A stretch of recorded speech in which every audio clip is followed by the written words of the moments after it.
Welcome to the market recap presented by Tackle Trading. Get in the game.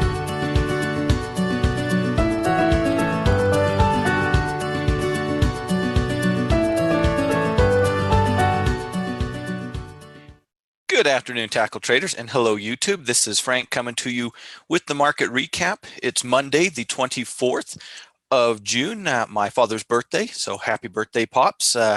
Looking forward to a little bit of a cookout a little later this afternoon. And hey, Marie, great to see you as always. And welcome out, everybody. Hope you had a great weekend. Hope your day was as uneventful as pretty much the rest of the day in the market. Boy, it was a dull one today. And good afternoon, 14. Oh, hi, Lauren. Doing great. Thank you very much. It was kind of like watching paint dry today, broadly speaking. Even individual stocks, there's always somebody moving, right? It wasn't a ton of exciting things, at least that I was running into here today, but that's okay. That's a good day for our theta trades. We won't complain too terribly much about that. And welcome out, Linda. Great to see you as always. Hope you're doing well. Hope you had a great weekend. Some folks think it might be, with kind of the way the week plays out, going into the G20 at the end of the week, and I think that's fair. I kind of have a hard time believing the whole week's going to be this dull. I wouldn't mind it, quite honestly, but we'll have to see where it goes. Certainly a slow start, no two ways about that. Welcome out, Emily. Great to see you as always. As you can kind of see, taking a look at the heat map, there wasn't a whole lot. Most areas up a little, down a little. For the most part, charts are looking very similar to where we ended them last week. Semiconductors still not able to break resistance, but holding up, still not out of the realm of possibilities as of yet. You saw BMY and Celgene, who are having that merger. We've talked a little bit about it before. I've just been leaving them alone because they've been weird ever since. They kind of put that on a little bit of a longer time frame. It was supposed to happen, I guess, third quarter, and now they said end of the year, maybe even 2020. Both of them down, certainly pulled the biotech down with them a little bit. Nothing too terribly dramatic, but a little bit of movement over there. So, and good afternoon there. Yeah, it's a theta week, Maria. I would be okay with that. I love me some nice breakout weeks, but I'm okay with theta weeks too. So, good morning, Lloyd, and hi, Patricia. Good to see you guys as always. As you can see, looking at the S&P 500, here's our open. And here is the day that was. We maybe drifted a hair to the downside, but I don't know if you can make anything other than not a lot to see here out of that price action. Really just kind of from beginning to end. Nobody wanted it today, that is for sure. Now, in a lot of ways, it makes sense. We can easily make a case that the market wants to get to the G20, see what comes out of that before we commit to a breakout. I think that's a fair way to look at it. I also think a way to look at it is it's just at resistance. Who wants to be the first one in? So I know I don't. I imagine most of you aren't running in to buy in before the break right at resistance. And until we kind of get that money, through there, whatever the catalyst ends up potentially being, can't really blame people for taking a little bit of a light approach to the broad market. Good afternoon there, Deep. Good to see you, sir, as always. It's the same song and dance everywhere we go. So over on the S&P, our resistance is still kind of staring us right in the face, right? That one's a very easy one to continue to follow.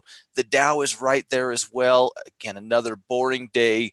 It was able to kind of catch up with that movement that we saw last week. So we actually, we're kind of to the point where one breaks, the other one probably breaks. One fails, that probably is, of course, the other one's failing, right? So very similar, pushing that resistance level. Certainly, I believe there's a chance that that's what happens. And, that's kind of what I'm overall thinking is the most likely outcome. But until we see it, we haven't seen it, right? So over on the NASDAQ, a little bit behind, as we've talked about, kind of all over the place. There's some room to go in the NASDAQ, still showing, maybe, and it's probably splitting hairs, a little bit of weakness relative to the other indexes in my mind, not enough to concern me by any stretch of the imagination. Still have a little room to resistance, but with the Dow, with the S&P, maybe it needs those indexes to push through before it can even push to that resistance zone at about 78.40. on the NASDAQ. Now, we did see some selling on the run. We did see some continuation off of that selling that we saw on Friday. And when you look at the, any of the big indexes, it was just nothing, a whole lot of nothing. But if you look at the run, I mean, it's been in a very consistent downward move really since we started on Friday. So a little bit of the bears, I guess, are placing their bets over in the Russell right now and letting the other indexes fight it out at resistance.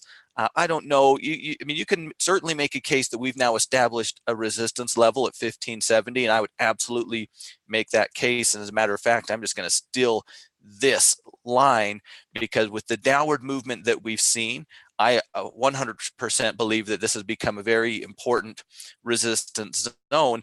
However, we haven't, really done anything wrong. At the end of the day, it's still kind of in that pullback phase within the sideways overall nature, right? If we see some sort of signals develop, could be a pullback area. Again, we're almost going to have to line up with the break, I think, of the major indexes to see that opportunity develop. But it could be something worth keeping an eye on. Certainly, all of our Condor traders out there, I have no doubt you've enjoyed the last couple of trading days on the rut. It was pushing towards those bottom wings, then it was rallying up towards the top rings, and now here we are. This is the beauty of that iron condor system, right? We've been up, we've been down, but we're basically the same place we were over a month ago now, 6 weeks ago now. We're in the same spot price-wise. I think we watched this 1570 as resistance, still waiting for support to establish. Don't love that it fell through all of those moving averages today. So I certainly don't believe tomorrow is the day to be looking for new buys into the rut. But if we see some simmering down, some sort of turnaround candle, as long as it's higher than our low back here, maybe. But we're going to have to be cautious, I think, with the rut. I think it really is going to come down to, do we win the battle at resistance, broadly speaking, or do we not? As we move into the sectors on a boring day like this, as well as I do, there's not a ton to see. Still having that fight at that 58 range on XLB. I thought that was kind of interesting. I know we looked at Echo Labs last Friday, and maybe even, we looked at them a couple of times, right? They kind of had that upward movement. They had that bearish candle on Friday. Now we're kind of stuck in this little bit of a range. I thought I would just kind of take a quick peek here and see if there was anything that we could kind of learn or gather from potential entries. Because, I don't know about you guys, but I'm certainly interested in bullish plays along with the breakout on that material sector ETF. This has certainly been a strong area in my mind. I'm going to come into an hourly chart. I think it will work for us here. We have our pullback, right? We had our rally. And that was kind of that first day where traders get in, right? And then all of a sudden we had Friday, which drags us down. Ultimately, in this particular case, catching the low at the gap open spot. More importantly than that, or as importantly, we created a higher support level, right? So we're actually getting some, in my mind, pretty important data price-wise on ECL here. That should kind of be that line in the sand. Also looks like that good old higher high or higher low and higher high question mark, right? Pattern.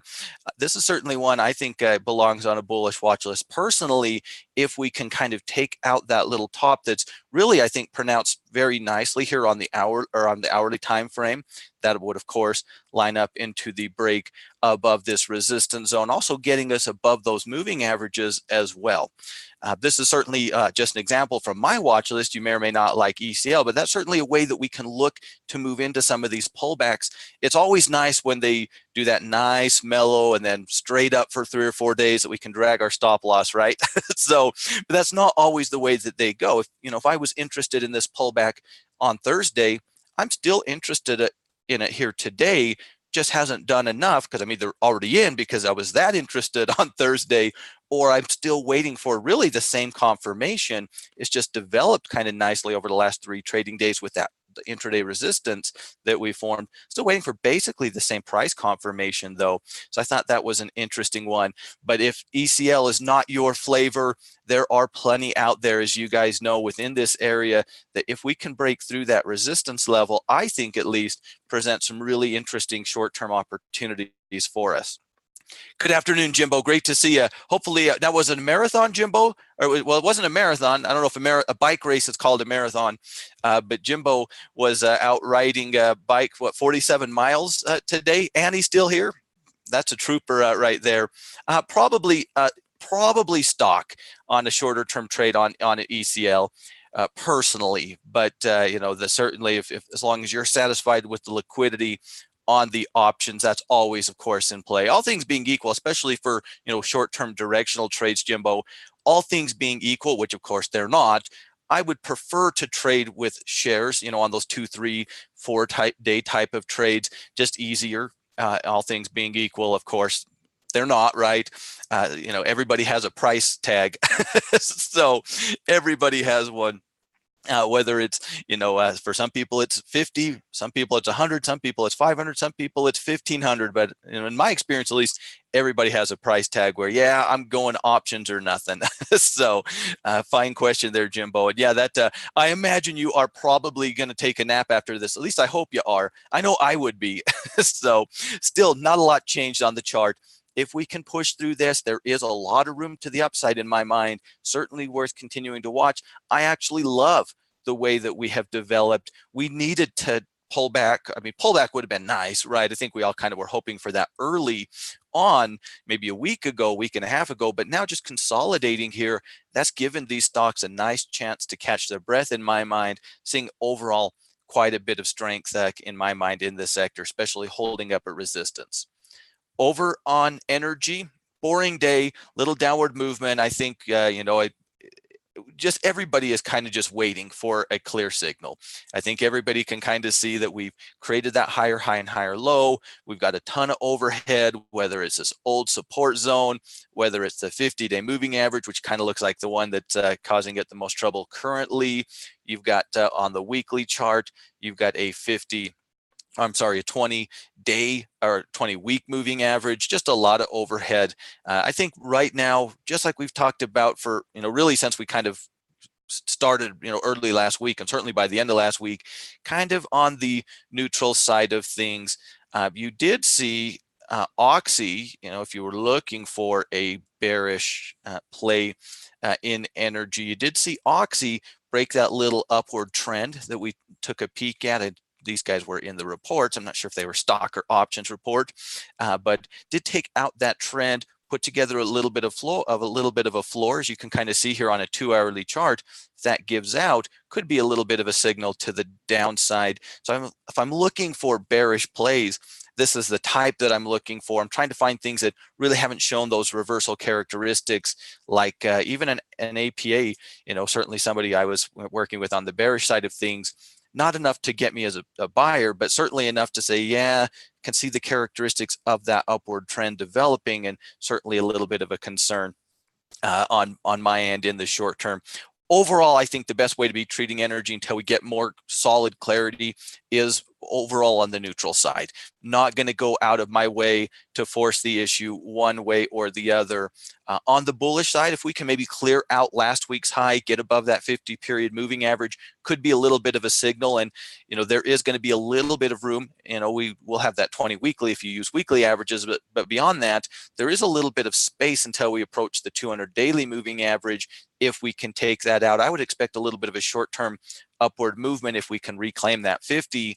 On the bearish side of things, at least as it currently stands, really has to take out this trend line, which is a ways away. So what I'm kind of hoping is we kind of trade within this range for another week and a half, and then pick our side, then break down or break up. And that would actually be a pretty good signal if we can have it drag out like that. So a boring week in energy would actually be a good week for future trades, I think. So we will see where that one takes us. But I think overall, we're still kind of have to be cautious and relatively neutral there. Over in financials, not a whole lot to see here. It really is the same story that it always is these days. Banks are still rocky, still kind of held up primarily by the insurances, the travelers, and the CBs and the HIGs and all of those fun companies. You did have ETFC kind of knocking on the door of a breakdown, I thought, sitting quite a bit of selling top to bottom here today. If you look at it on the intraday, it really, after gapping down, really just ran all day long, never really even catching a reprieve. I thought that was an interesting bearish breakdown candidate, kind of closing right at that support zone. Of course, overall, I'm pretty excited about opportunities that do present themselves in any of those insurances or in the exchanges. I just think we might need a couple of days to get some opportunities. Certainly ICE could still be a little bit of a breakout CME, another one kind of in that pullback phase. Really any entry method would make sense as long as it was comfortable for us. But the banks, we talk a lot about them, and I think they're worth talking about, because if the banks are even moderately bullish, and I think this ETF for the financial sector looks a lot different. Losing the battle at resistance, right? Testing into an old support zone on JP Morgan. You could argue breaking that support is a sell signal. I think you can make a pretty easy argument to that. Bank of America, is it a reverse head and shoulders pattern? We built our left shoulder, now we've built our right shoulder, but that's only a reverse head and shoulders. If we break resistance, right, we're a lot closer to support here. Again, I think you could argue if that breaks down, there's some selling pressure. It's kind of sad when Wells Fargo almost looks better in the very short term technically than some of the other banks, because usually as of late they've looked worse. At least they've continued to hold their little higher high, higher low. So it's just not really looking great. Haven't broke those support levels yet, but certainly something I think we have to keep an eye on as we're moving throughout this week. Again, it's one of those things that I'm not overly concerned about it, but if all those banks are selling and everybody looks at XLF and says, oh, the financial sector's down, maybe that can drag into some of those companies or those industries that don't maybe really deserve it. I wouldn't argue that the insurance industry, the exchanges, I don't think they deserve deep pullbacks, and not saying they would get them, but certainly a concern if we give out on those support zones on those banks. Over in industrials, getting a little bit of a pullback developing for us, which is nice to see. Not a ton of things were really jumping out to me both Friday and today as far as new trading opportunities in the industrial sector. But if we can kind of glide into this rising 9, into this old zone of resistance and now support, potentially that could potentially give us some really interesting opportunities in this area. Probably my favorite as it is right now is LMT. After our nice pullback opportunity, man, these are so much nicer pullbacks to trade, right? So when they just kind of go up and up and up, but we've kind of established a little bit now of a 3-day high, a little bit of a break, could be a little bit of a short-term trading signal. I'm hoping that we get a couple more days of moderate selling in the industrial sector into some sort of a turnaround candle later, second half of the week, could create some really nice opportunities for us. Right now, it's just things are looking pretty decent as far as overall. Boeing back on track, 3M continuing to hold that that reversal or potential reversal, UNP holding support, Honeywell, another one that we could kind of look at, kind of sitting right at its old resistance level. UTX bouncing back a little bit, not a great looking chart though, certainly not turned around in my mind yet. Of course, UPS and FedEx, they kind of had quite a bit of selling here today, but even at that, these are too deep of retracements for my comfort level. Would want to see a support level failed rally and then a break personally, but a lot of selling regardless of what I like. I know clearly a lot of other people were pretty darn bearish on UPS today. Big spike in volume the last couple of days on UPS. Cat, John Deere, both have been showing some pretty decent strength. So overall, it's still looking like it's a pretty strong area. Just not a lot of great setups in this space right now. Hopefully that changes in the days to come. If we get a couple more days of moderate selling or even a little bit of consolidation, probably will happen. Just think we need a couple of days for those nice setups to develop. And good afternoon, Ilka. Great to see you, sir, as always. Welcome out. Hope you had a great day. Over in tech, very much like NASDAQ, very much like the broad market, we're kind of stuck in the mud, right? Still kind of waiting for something to happen. We still have Cisco knocking on the door, putting up that fight right at that resistance level. So gotta like the fight that it's putting up. Still think this is a really interesting bullish breakout candidate. Still, not loving where we are on the semiconductors, but they are, is it SHM? SMH. SMH. I was going to go the wrong route. They're still kind of knocking on that door. If we can break through that, that would be a nice signal for the technology sector. You also have an Oracle, after gapping up big on that earnings report last week, have now started to put in together a little bit of a consolidation period. I know you hear a lot of the other coaches talk about, after the gap, let something develop, right? Starting to put together a little bit of a top for a potential break of the break, right? A break of the earnings gap hasn't happened yet, but I thought that was an interesting development. If we could spend a little bit of time here, break to that resistance could arguably be a decent little signal as well. MasterCard, Visa, they remain overall pretty strong. So it kind of comes down to, much like the broad market in my mind, it's just going to need the NASDAQ to go with it, and it really needs those semiconductors to at least kind of separate from one another. Right now, they're so tied together, and of course, as an industry, they're generally going to be. But right now, it's just none of them look quite as tempting as maybe they should to the bulls. If that can change, even with some of them, can maybe give us a spark over in technology. Another decent little day for the staples, as it just really continues to do what it does, right? It just, traders will look for their opportunities into this these days pretty much over and over and over. You saw Coca-Cola hit a new high here today. You saw Pepsi try to break through that resistance level, did push through it on the intraday, wasn't able to close it. Wish we would have seen that. Procter & Gamble just continuing to move up. So again, really, at this point in time, it's just the same thing almost every single day when it comes to the staples. Traders are looking for opportunities to get into them. What those opportunities are, yeah, that's going to vary from trader to trader, but it just continues to be a place where money is always finding a way to work back into. Really, support-wise, still at 58, I think, is where we have our support. And as long as we're above that, still think overall we look bullish and for bullish opportunities within the staple sector. Over in utilities, kind of just doing that dance here today, but you had D really go crazy today after breaking out on Friday on a little bit of a spike of volume. Really followed through tremendously here today. So certainly, while the utility ETF didn't do a lot, kind of just a day hanging around, there are still utility stocks that are being bought up, still a very safe place, much like Coach Mark says. This is an easy place to like. So we're seeing good movement along with the market, but we're also, getting dividend players, a little bit more defensive type of companies. So just continues to be very, very strong. If we can take out that little high, could be a little bit of a signal. We kind of had that failed breakout. You could argue that above today's high would be enough confirmation as well.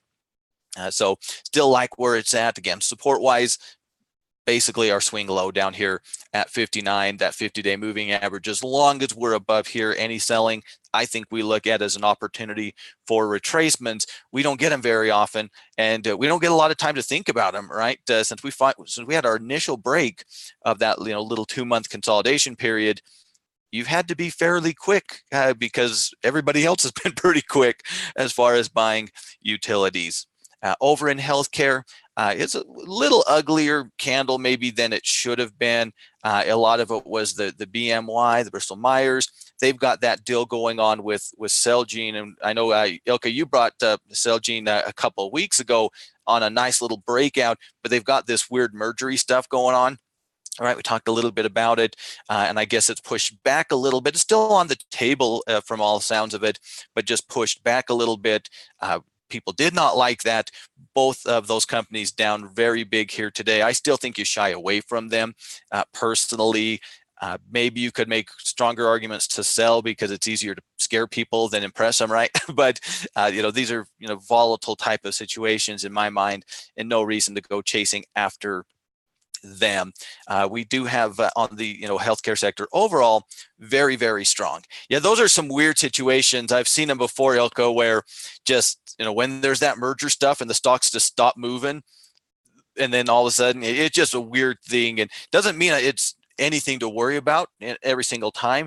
It's just, why add one more thing to worry about to your life is always my philosophy. Of course, I'm a coward, as you well know, when it comes to this stuff, Ilka. On the ETF itself, though, looking at this just as a pullback opportunity, probably not here today, although with the strength, you could argue that a break above today's high could be a tradable signal. We've had a ton of strength, a ton of momentum. I wouldn't bet against healthcare as a sector right now by any stretch of the imagination. We did have Holix kind of dip back down into its breakout point here today, kind of old resistance, that 9 EMA. Don't love where we are on the candle. So in something like this, I feel like you almost have no choice but to wait for tomorrow's candle to develop. And if the bulls take back over, if it's just a giant green candle, you just wish them the best and wave goodbye. If we can see a small body candle, doji, hammer, something like that, maybe we can kind of take a look at this. I'll keep you posted here tomorrow, and we might just continue to pull back. And that would kind of, with all the options out there, that would probably eliminate them in my mind. These guys were on one of the reports, so I think we're probably going to be having to look for an updated trigger. But for me, at least, I think we need at least one more day. I think right now our trigger was above Friday's high. I think you could still use that, but hopefully something new will develop in the next day or two, and we can readjust that here together. But it continues to be a tremendously strong area overall. Certainly some selling here today. Didn't bother Johnson & Johnson by any means. It continues to climb. Didn't bother Pfizer, hanging out on that break, still giving us the opportunity. Didn't bother Merck on that pullback, on the one candle pullback. So still very, very strong. There's still some sideways stuff out there, right? There's old Ilka's MDT just holding its own holding its own. Amgen smacking right into that 200-day moving average and getting smacked like a truck, at least thus far. ABT finally a little bit of profit taking here, but nothing to see by any means. Lilly putting up a little bit of a fight, still a resistance level that hasn't been broken. But if this resistance does break, I'd call that a bullish signal. Don't think you could look at this as a bullish tradable area until we take out this resistance level, though, personally. So a little bit lagging behind. So overall, still quite a bit of strength in my opinion. Would love to see a little bit of a pullback or consolidation in healthcare. Could be a theta week for healthcare all it wants. So discretionary, a little bit of selling off of resistance. And that's as high as we've ever been. A break above that certainly going to be a pretty nice signal for us right now. We talked about it a lot. No reason to overdo it, but case by case, I think more reasons to be leaning to the bullish side than the bearish side. But there are things out there. Coal's hitting yet another, although not a tremendously horrible day by their standards, at least, hitting another 52-week low. There are things. We do have Starbucks in here developing nicely, as well as McDonald's with these little top consolidation patterns. McDonald's might be a little prettier right this very second, but it's the same type of pattern where we hold that upward trend, don't really pull back. Break beyond that could be a little bit of a signal, and certainly something I'm keeping an eye on, as Starbucks has been a very strong stock as of late. McDonald's very similar, a little bit more development going on here in McDonald's. Of course, generally, the longer it develops, the more I like it. That maybe it's just a visual thing more than anything else. So it continues to be an area. Take it on a case by case. I still believe we lean to the bullish side of things, but I don't want to expect the sector to drag coals along with me, right? I don't know who'd be buying coals. Somebody probably is, though, right? Maybe it's the right time to do it. They have my best wishes, but not my support. So over in real estate, a little more selling today, but we're really not seeing that develop into much of a pullback opportunity on the individual components. We're seeing some selling in there. And so we're going to get opportunities, but I was hoping to find some nice pullbacks in the REITs, and it hasn't happened, at least just yet. Other than SPG, who's kind of the dog of the big guys within this sector right now, sitting on nines and, still very much upward trends, but not great technical setups. Prologis, maybe a Doji could be an interesting one. This is one of my favorite REITs to trade personally. Maybe a little Doji tomorrow at that 9 or something like that. So it feels like as you kind of look at the sector as a whole, even though we've seen a decent amount when you look at the chart for XLRE, it looks like it's a bigger sell-off than it actually is when you look at the components, at least to my eyes. Don't think our signals are there just yet. I think a little bit more of a pullback. I think a pullback to 37 would present some great opportunities for us if we can get that. I don't want to get too excited about that with the overall strength, but we did have the bears in pretty firm control here today. Still, most of our big names are holding up very nicely, and not even to the point where they're in great new trading opportunities in my mind. So let's see where this one takes us, but I do believe we need at least a little bit more selling to get the great signals. Really, at the end of the day, as long as it makes sense technically and is within your trading rules and system, I have no problem with anybody buying REITs, utilities, even staples at this point in time with the overall strength in those areas. And of course, lastly, communication services, still knocking on the door of that resistance, which I absolutely believe we could call a tradable signal. I wouldn't, because I don't like the ETF because of Google and Facebook. Google's the big one, I think, right now. I like Google and Facebook just like everybody else for opportunities on either side, but Google's at this really important point, right? Hanging out at that breakdown point, at that 200-day moving average. Quite honestly, this could go, either way. I think it's a little more likely to go to the downside, though, with the resistance sitting on top of it. I want to see this play out before I get too excited about the ETF personally. Facebook still kind of stuck here in here. So that's always how it goes, Jimbo. Never be sad about taking profits, but you do kind of have to get comfortable with letting those run, right? It's that dance, right? That's a tough one, I think, for all of us. I think that's one you have to learn with time. Facebook, still, I don't think a whole lot to see here. I think you could argue a break is a tradable signal if you're a Facebook person. In between here, I don't know exactly what you do with it. You did see some pretty big movement on an upgrade on EA here today, working all the way into that resistance. I hate EA, as you guys know, mostly because I'm not very objective when it comes to this stock.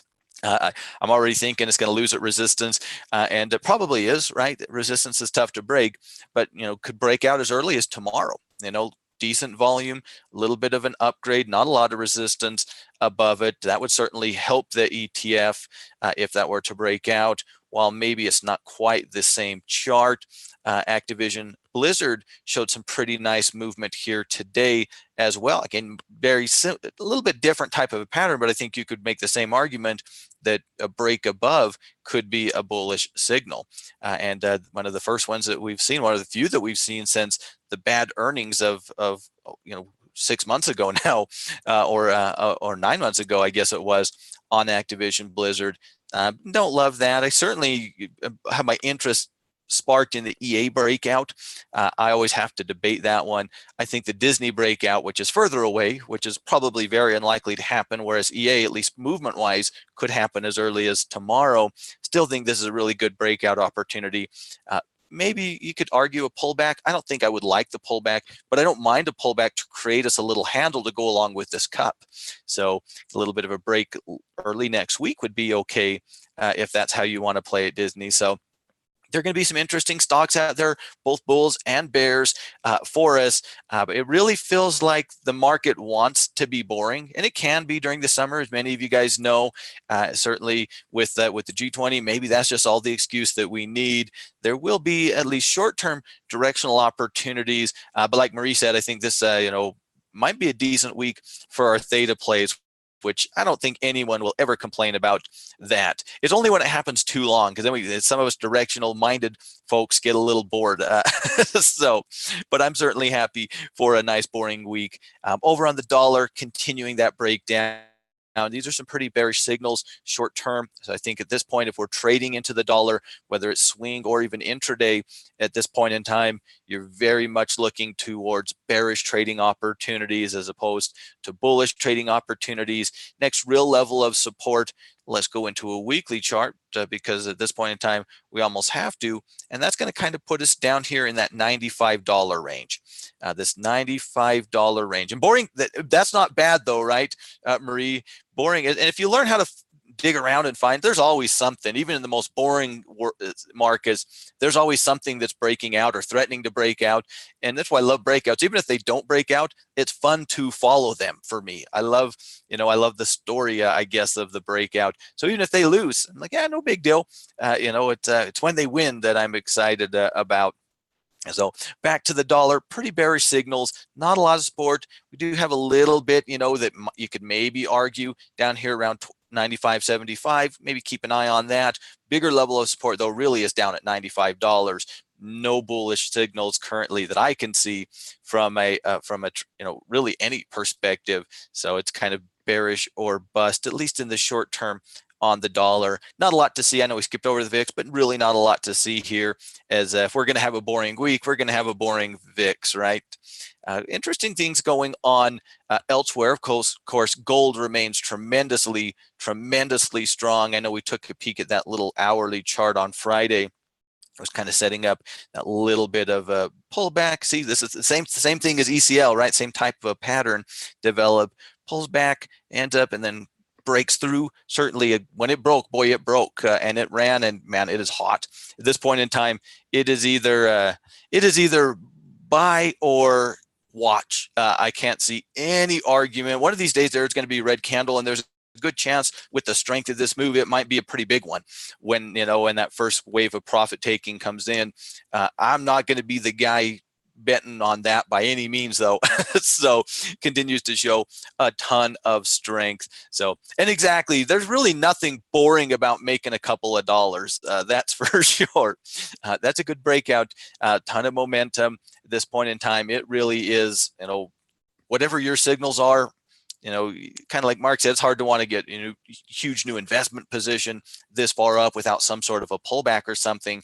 But for short-term trades, we can easily trade into this momentum, right? It's certainly been a very profitable thing to do as of late. Silver, very similar, but we're stuck. We got a very clear range right now.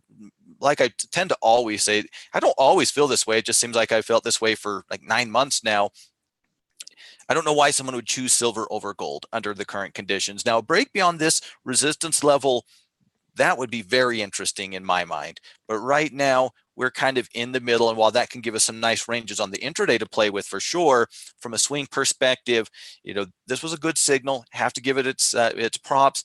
Breaking above this, we have some room to run without a ton of challenges beyond it. So right now, I'm thinking that's what I need to see for that next signal on silver. But again, very bullish place to be at this point in time. Hard to make any other argument for it right now. Even looking at its weekly chart, we've recaptured all of those weekly averages, and that's not an easy thing to do. We caught them all last week, right? Last week we closed above the 950 and 20. Yeah, they were close together, but they weren't that close together, right? So that's quite a bit of solid movement. I do think you still have to overall like silver. I just think you should like gold better right now personally. Natural gas, this is going to give us maybe something interesting to talk about in a couple of days if things go our way. Really big bounce back day after that breakdown point. Little too much for me to get too excited tomorrow, but we are kind of working into that old resistance level. This should be our first challenge. That's also lining up with that 9 EMA. Definitely want to see some sort of sell signals develop. A little bit of a doji or some downward movement tomorrow would go a long way. If we wanted to be aggressive, we could go into an hourly time frame and look for some, or whatever your intraday time frame is. I'm an hourly and a 15-minute person myself. Look for some signals. They're not just yet. At very least, I want to see it give up that hourly 9 before I look into this retracement. Hopefully what we see is just a couple more days of development. And if it wants to push through this, that is okay. this is a very reasonable place to look to sell in my mind, with the floor as important as it was. But if we were to rally into the falling 20, that could be something interesting for a retracement opportunity as well. Certainly today's candle was very impressive. Bulls were very much in control to start this week off, but I cannot get behind any bullish argument on natural gas at this point, and really until we break resistance up here. But at the very least, until we get back above that long-term support break, right? Until that happens, and certainly hasn't happened yet, and should be difficult to do, looking for some opportunities to sell. So this one we can definitely keep our eyes on, maybe for a retracement opportunity. Still going to need a little bit of development. Don't want to go, against a day like this. That's a lot of momentum, even though I don't believe in it. Need to see some sort of a shift before I get there. So yeah, it does. Absolutely, Jimbo. They're not quite the same thing, of course, but of course, that's up to you. But yeah, silver, I mean, is a little easier to move into, but it's also kind of look at it. Why is it so cold? Well, it's not cold, right? Well, it's relatively cold. Better way to put it. So, I mean, again, I'm not going to really fault either side. I strongly prefer gold right now, but I wouldn't argue if somebody preferred silver for whatever their reasons were. There's a ton of momentum on both, so I could understand preferring it for reasons. Technically, I can't, though. Technically, there's just so much more oomph, development, and momentum on gold, I think, versus silver. That can change, though. If we break that 1560 resistance, that could be really interesting, really fast on silver. We just have to wait for that to happen, I believe. And then over on crude, just hanging out. This 58, we knew this was likely to be an area that was going to put up a little bit of a fight, continuing to do the dance there. We've got some stuff in that $60 range beyond that. So we've got overhead. Ideally, we get some sort of a pullback in the days to come on crude for some new entries. This is a pretty decent, this was a pretty decent buy signal in my opinion. And as long as we're above this rising 9, I think it makes sense to look for buying opportunities. Consolidation works. Generally, I'm not really too opposed to a consolidation or a pullback. I don't really have objections to breakouts. In a lot of ways, I prefer them. They're certainly easier. But in this particular case, I think a pullback would be really, really nice. If we could get a little bit of a pullback and then take another run at that 58, maybe coming off of 56 or that 9 EMA, or even the breakout point, although that'd be a little deeper than I'd like to see it pull back personally. Taking a run at 58 would make me feel a little more comfortable, because I really think beyond 58, we really have to keep an eye on that 60. There's just a lot of stuff there to keep an eye out for. Moving averages on both the daily and the weekly, old support bounces, big round number. So pullback would be really nice. But today, just doing the dance at resistance. So it's still holding up, showing some relative strength. Swing wise, though, I don't think there's a lot to see here for a new trading opportunity here. Yeah, Jimbo, real quick, and I'm sure Coach Mark will talk about that this week. Coach Mark, I'm not sure if you caught that. You're probably out riding, doing exercise and fighting for good causes. Coach Mark's going to do the beginning of that boomerang trade in a mind of a trader this upcoming Wednesday, where he can he's going to kind of show you how he builds those things out. So that'll probably be a better place to go into it. But basically, the general philosophy is as Mark uses it a lot, probably more than I don't know, maybe not more than anybody, but certainly high on the list. When these commodities probably aren't going anywhere, right? Whether it's gold, oil, whatever it is, when they, get down and beat up, and it is more of a position type of a style of trading, once he starts to get comfortable with the price, he'll look to be selling those put options at those prices that he's comfortable with. Either he doesn't get it put to him and he just cash flows it that way, or he gets it put to him and, well, he wanted to own it, and then he looks to add more, starts doing covered calls, complains about getting called out on his gold. I know he was complaining in our scouting report meeting on Friday, but I always say I never feel too sorry for anybody getting called out, because if that's the biggest problem you have, that means things are going well. But be sure to catch that, Jimbo. He'll be going in much more detail than I just did in our mind of a trader here on Wednesday afternoon. That's going to be a lot of fun here. Ladies and gentlemen, that's going to do the market recap for today. But as always, thank you so much for your time. Not much out there, broadly speaking, but there's always something out there for us to keep an eye out for in the market. There's no two ways about that. Let's see here. I'm going to be doing our onboarding webinar with our new team members here. Got a bear market survival guide going on here tonight as well at Tackle Trading for our team members over there. Oh, let's see. Let's get to the laundry list, right? It's getting longer as I go. We've got, if you are joining us for the first time here on YouTube, thank you for joining us, of course. We certainly invite you to join, to subscribe to the channel, hit that notification bell. Join us over on Twitter at Tackle Trading. You can come find me at FrankMartin23. Be sure to check out the Tackle Trading Instagram. Really cool things going on over there as well. And if you're not a pro member to Tackle Trading, you know the drill. We always welcome you to head on over. We'll get you hooked up with a free trial so you can see what it is all about. So just send an email, team@tackletrading.com. Tell Mark Frank sent you. He'll probably give you a day or two extra, or at least I'll threaten him. I'm bigger than Mark, not that much bigger.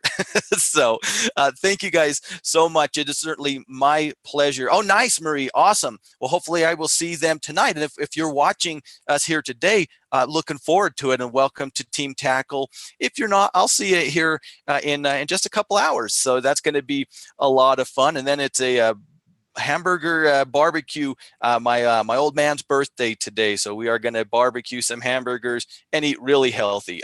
So welcome new members, and thank you guys so much. It's always a pleasure. Appreciate everybody's time. Thanks for joining me. It's certainly more fun to go through this with you guys than on my own, so thanks for hanging in there with me. Get out of here. Enjoy the rest of your Monday. We'll see if it's another dull day or if we get a little bit of price action moving us here tomorrow. Same time, same place. So thanks again, everybody. Have a fantastic afternoon, and I will see you tomorrow.